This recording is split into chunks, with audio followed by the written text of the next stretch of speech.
Welcome back, and thanks for still being there. Let's get to the last part of the chat we had with Honorable Aminu Shagari. Okay, now I would like to look at the issue of implementation. As I'm sure you're aware, a lot of laws are passed. The point is, are they implemented? Now, you've come forward with this. What are the plans for implementation, and how do you, what's the House going to do about monitoring to ensure it actually impacts on the way business is conducted in the House of Representatives? What we suggested after when we submitted our report, at the end, we made recommendations. Yes. That one of them, of course, as I have said, is that these manuals should be,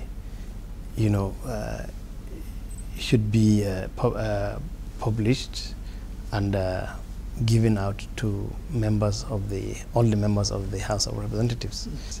And then taking out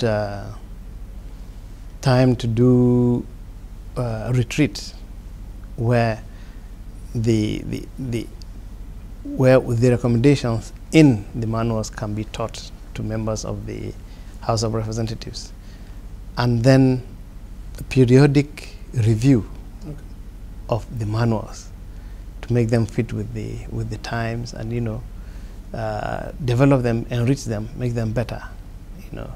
These are things we have suggested, and I think if that is done, it will go a long way in helping us.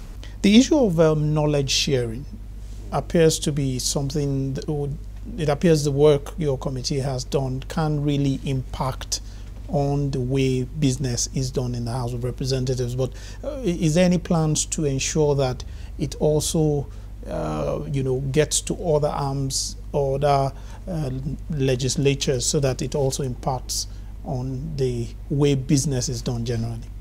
Well, there's the NILS is the National Institute for Legislative Studies, which part of their functions, which I happen to be a board member anyway, part of the functions of NILS is to, of course,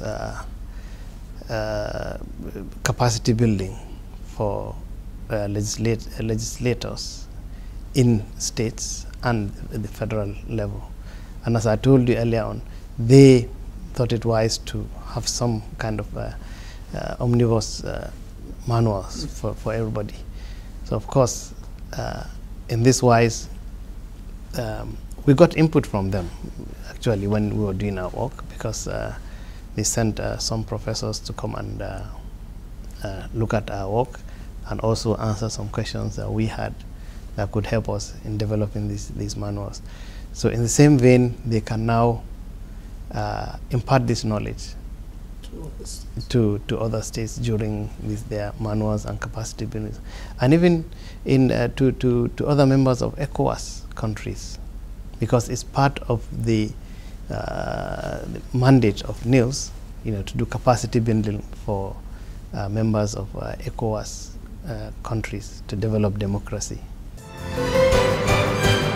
A lot to look forward to there, but the main focus now will be to have this whole report implemented, and we will follow that up when the House of Representatives resumes. Now, let's take a report on reactions from the National Assembly to news that Nigeria has moved out of economic recession.